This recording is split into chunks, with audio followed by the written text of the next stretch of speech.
Surgeon-guided, technology-driven, robotic arm-assisted surgical technology for hip and knee replacements. Available at Kansas Spine and Specialty Hospital, proud sponsor of KPTS, Public Television for Kansas. The following program is brought to you by TZ Productions, offering 40 years of media experience.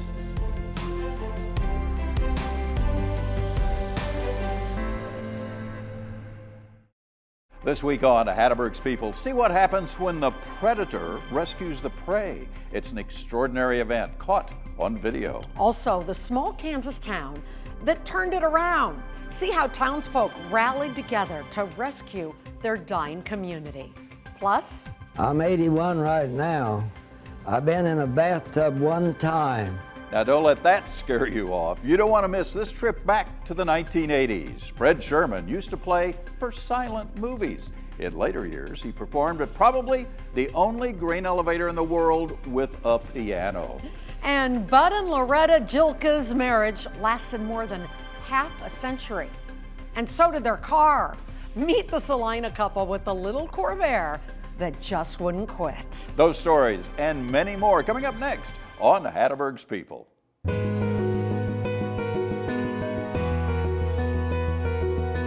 These stories are like old friends. Their lives radiate from the screen like prophets of the past.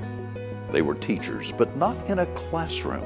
Instead, they taught about life to those around them who cared to listen, and I was their student.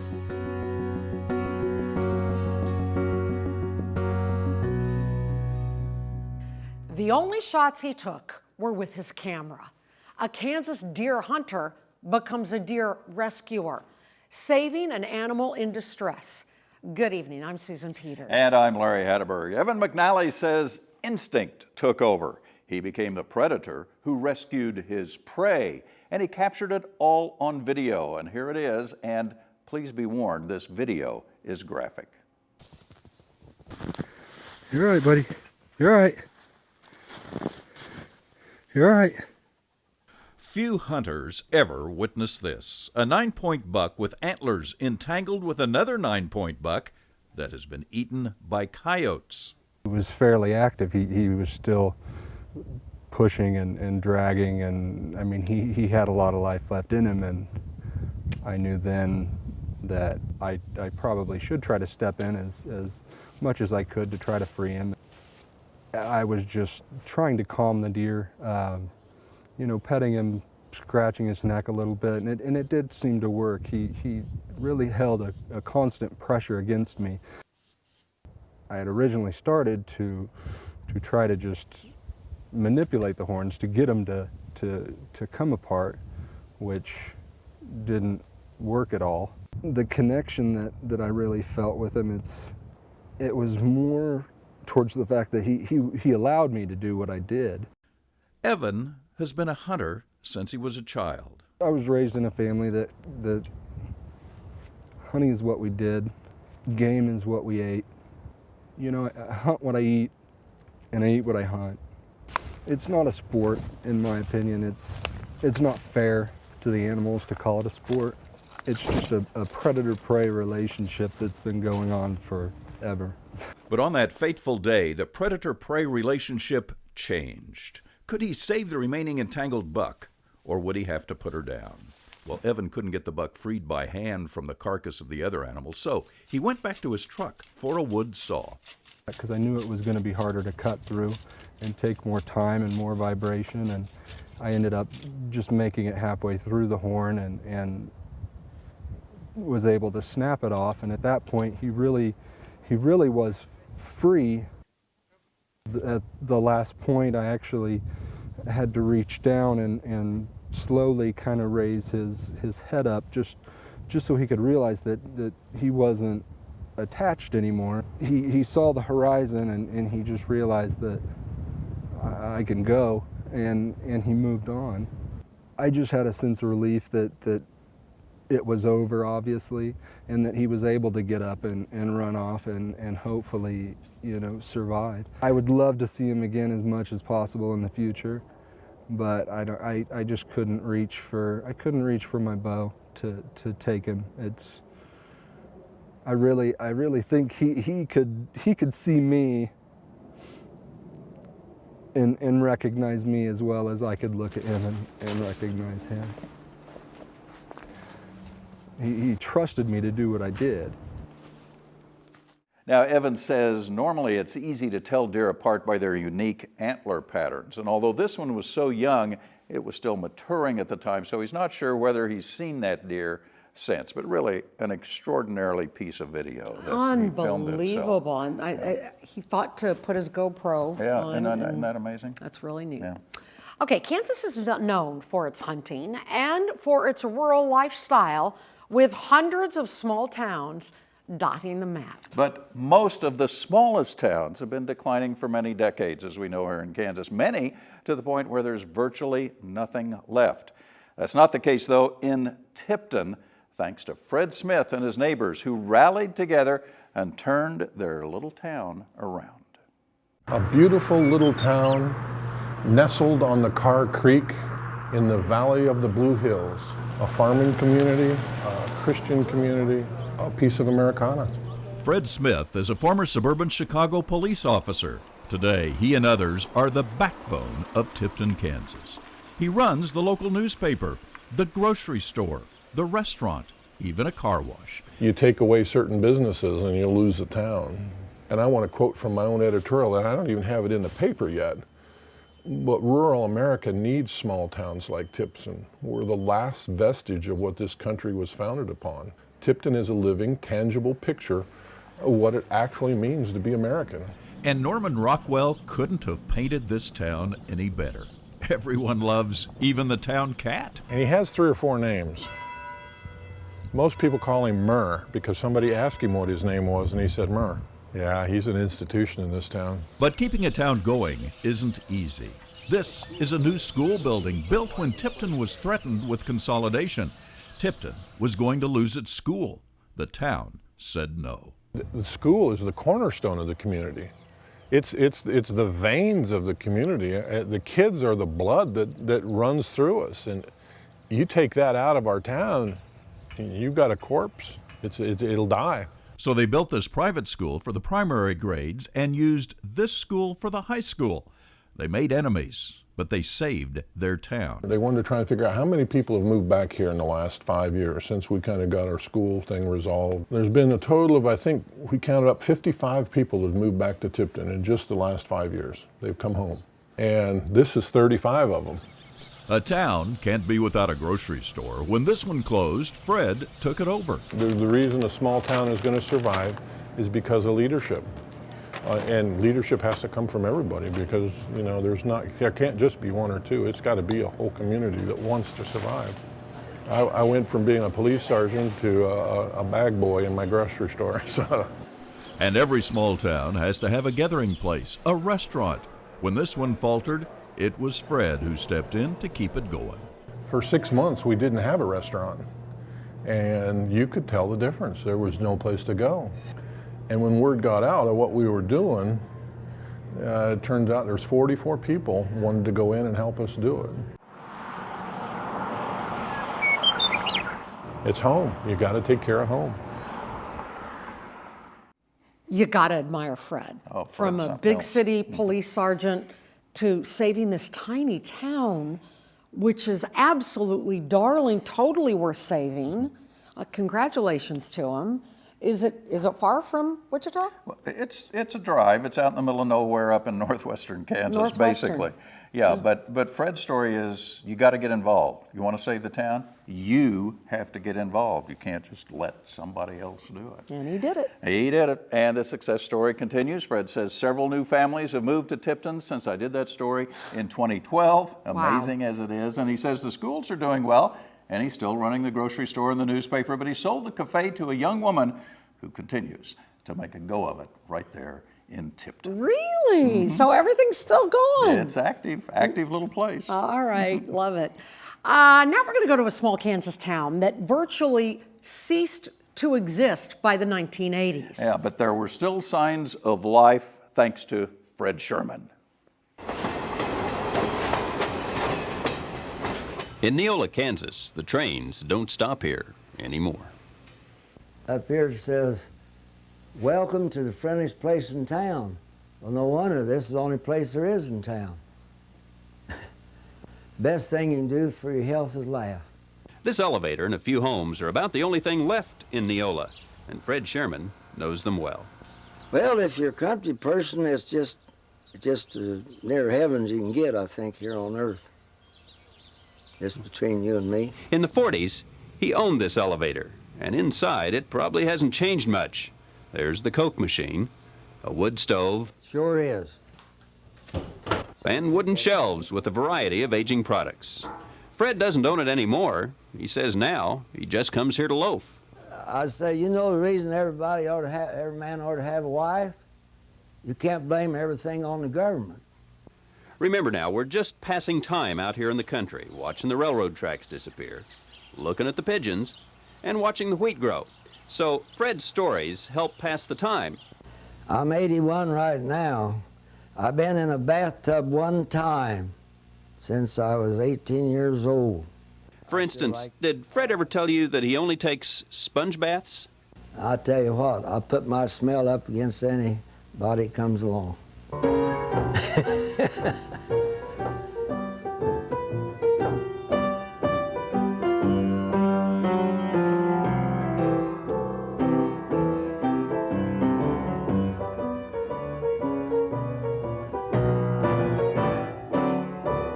This is the other side of Fred Sherman, a man who used to play for the silent movies.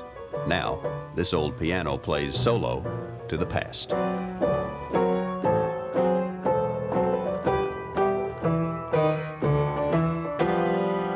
When I play that, I can see old Douglas Fairbanks and Mary Pickford. Here, Fred is in his own world, and his serenades play to quiet audiences.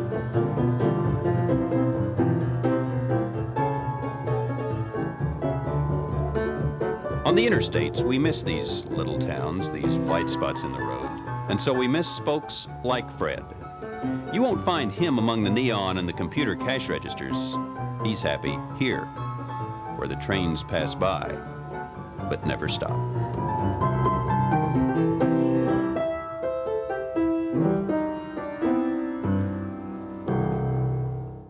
Wow, you can understand why he played for silent movies.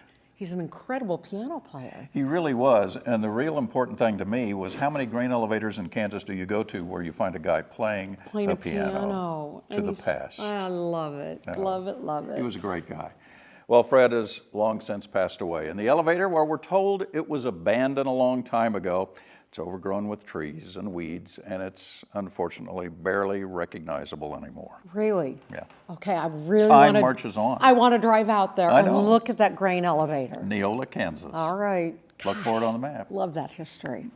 Okay, this next story is about history preserved in art and the Wichita man who created that art. Now, his name was Francis Hilger. With an 8th grade education, some plaster and glue, his creations show the power of patience. His mind a cathedral of creativity, his art a tribute to the God he loved. My goal is heaven. That's what my goal is. Each day, Francis Hilger makes the short trek from his home to St. Mary's Cathedral in downtown Wichita for Mass. He's comfortable here, in a monument to God made by craftsmen and artists. A church embodies all the arts. And here is St. Mary's on a smaller scale, but with the same breathtaking effect. Cathedrals of the world built from scratch. It only took him 50 years to do it, 8 years on this one alone. It's a drudgery and anxiety, but it's a joy. He builds the cathedrals to honor the original designers and to give something back to his faith. At my age now, it's everything that I got. They are made out of plaster of Paris, Elmer's glue, and infinite patience. They take on the average 5 years to complete, and the detail is remarkable. This is the Reims Cathedral in Paris, and as this picture shows, he finished it in 1974. I claim I've had people from half around the world at my place looking at them churches. It's amazing. Using drawings to plan each step, there are thousands of separate pieces to each church. It's still a mystery to me how I got all this done. This is the Church of the Holy Family in Barcelona, Spain. Any one of them is a lot of work. It takes a little gumption to start a new one. Woo. Francis's father was a photographer and took this picture of he and his brother. Even then, he was making something with his hands. As an adult, his hands made this: the Cathedral of Zacatecas in Zacatecas, Mexico. Intellectually, I think I did pretty good to get all that finished in a lifetime. His first project was in the early 60s when his daughter asked him to build her a dollhouse. You know her as television personality Dana Fleming. So we walked down to the local grocery store, we got a cardboard box, took it home, and 3.5 years later he built this, and I was never allowed to touch it. They mean a lot to me, and then again, I'm ready to give up. I'm through with them. With memories to savor, cathedrals weren't the only thing he built. He did this, Cinderella's castle from Disney's Magic Kingdom. It keeps driving you on till the end, and the goal is the end. He estimates his creations took 500 pounds of plaster and a conservative estimate of 25,000 hours to create. All the acclaim I got out of them is all worth it. Absolutely stunning, incredible, almost unbelievable that he creates those things. How would you ever have the patience to do all that? He did. Absolutely, never. I would never, and most people wouldn't, but I guess you have to have patience to create masterpieces, and those are masterpieces. Oh, those they are. They incredible. absolutely are. It was in his heart. Well, Francis passed away in 2013 at the age of 93, and his children, though, are keeping and preserving, as you would want them to, those amazing models. So glad. Looking for an art museum interested in putting them on permanent display. I'm sure they'll find one because those are one-of-a-kind items. Absolutely, they'll find one. Any museum would be lucky to have Oh, one. very lucky. Back in 2001, Larry got a call from a viewer who told him she was looking out her window and her neighbor was playing a guitar on her front porch with birds sitting on her shoulders. It's true. That's when I met Christy Hoverack. Now, she did have birds on her shoulders. Blackbird singing in the dead of night. Take these broken wings and learn to fly all your life. You are only waiting for this moment to be free.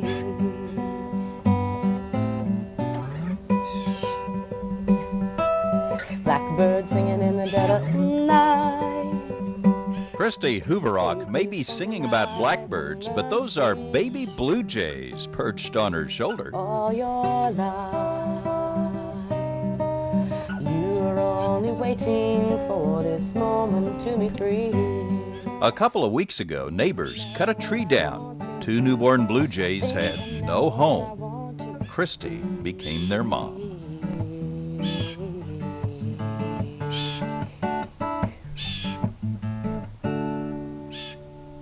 I guess it was because of my mom. When I was a child, we would bring in every kind of stray animal ever and had lots of baby birds and tried to raise them, and they just carried on, I suppose. Yeah, it's quite a picture, all right.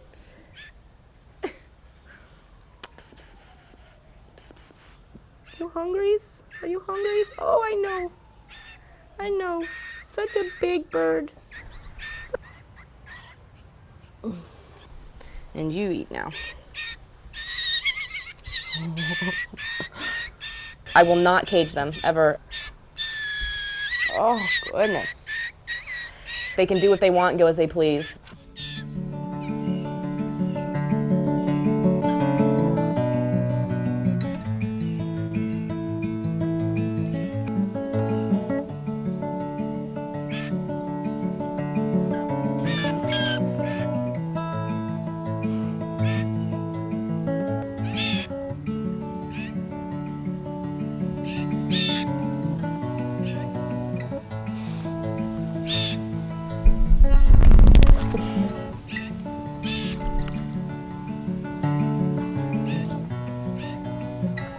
And they clean themselves and they enjoy a nice cool drink. You want some?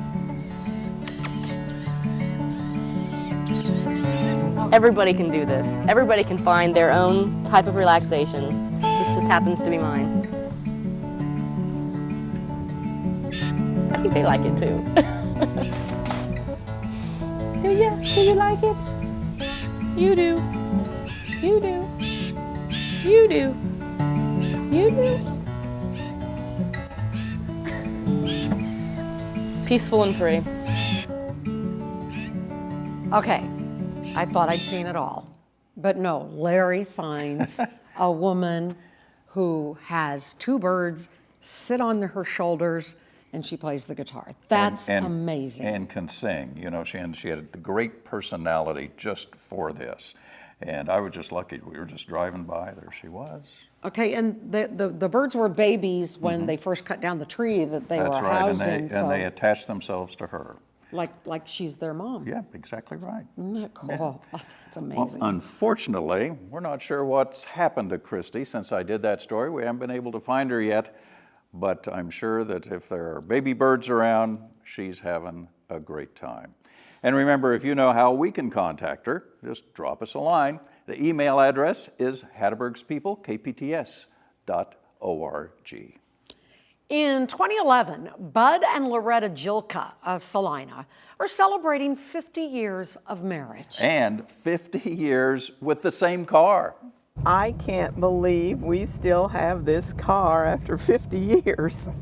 There it was, an article in the Salina Journal by reporter Gordon Fiedler telling about Bud and Loretta Jilka, who will celebrate their 50th anniversary next month, standing in front of their 50-year-old Chevrolet Corvair. I'm so happy we can still drive it. Yeah. So we'll drive it to our 50th, and that'll be great. Yes, sir. That's the car that's getting all the stares everywhere it goes, and there's a reason. It gives you more advantages and more appeal than any other compact car on the road today. When country singer Jimmy Dean told America about the Corvair in 1960, it sold a lot of cars. Corvair. I actually purchased it in January of 1961. And with the thought in mind, I was getting married later that year. And I thought it'd make a good and great starting car for us. As it was our only car for 10 years. And I'm probably the one who drove it the most. With Loretta's roses enjoying the spring rain, there are not only reflections of those roses in that Corvair's mirror, but also years of memories of a car that's been with them every year of their half-century marriage. I never thought very much that it was that much of a feat to have the same two for that many years, but apparently it is. He likes to do a lot of the same things that I like to do, and I don't know, we've just been compatible together and enjoyed life together. We took our first trip to Estes Park in this car. It was their honeymoon, and Loretta posed in front of the mountains as both the love affair with Bud began, and of course the love affair with that 1960 Corvair. We get lots of looks anymore when we drive it. They can't believe we still have it. Over the years, as their family grew, the car stayed in the background. Now Loretta drove it most of the time. I enjoyed driving the car a lot. It handled well, even though it didn't have power steering. And for the air conditioning, we just rolled the windows down. And of course, the Corvair famous for another reason. In the 1960s, Ralph Nader wrote the book Unsafe at Any Speed, and the Corvair became the poster child for unsafe cars. But Bud never bought into that. You're just as safe riding in the front seat of a Corvair as you are riding near the front of a bus. And we didn't have seat belts, nor did we have baby carriers for the children. But it seemed like it all worked out. Safety wasn't an issue. But now, as their 50th anniversary approaches next month, the Jilkas say, you know, might be time to sell. So I think it's time to move on. This grand prize ribbon would be going to Chevrolet Corvair. All right, you're watching this, and I'll bet you want to know if they still have their car, right? Exactly what I want to know. I know you do well. Well, Bud and Loretta say they kept it up until the end of 2016, and they sold it because finding parts, as you might imagine, for a 1960 Corvair, well, it became too difficult and expensive. The good news, the buyer was a car collector in Ohio. So I'm sure he refurbished it, and it's very proud, on display in Ohio. I'm sure it is. The bottom line is it got a good home after they took care of it for 50 years. Well, that's a wrap for this week, but next time... I am not going to let this get the best of me. And I am the same person. A devastating accident killed her daughter and left Jean Gordon paralyzed. But through the tragedy, she found new peace and a talent she never knew she had. Also, I really don't know why I like the place so much, but I just do. I just hate to see it fall apart and be destroyed. This man owns an entire Kansas town, or what's left of it anyway, and he can't bear to see it completely disappear. You'll find out why. Plus, sometimes I lay awake at night and I still miss him. It's called The Forgotten War, but J.R. Wolcott never forgot the men who fought alongside him and never came home. It's a story of loyalty and courage and sacrifice. And... well, I'm trying to make up for some of the meanness I done when I wasn't what you'd call a Christian boy. Reflections on life from a man named Waddy Watson.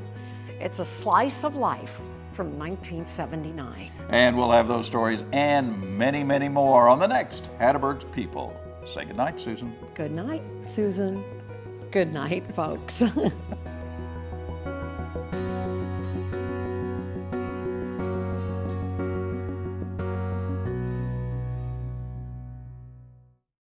The preceding program was brought to you by TZ Productions, offering 40 years of media experience.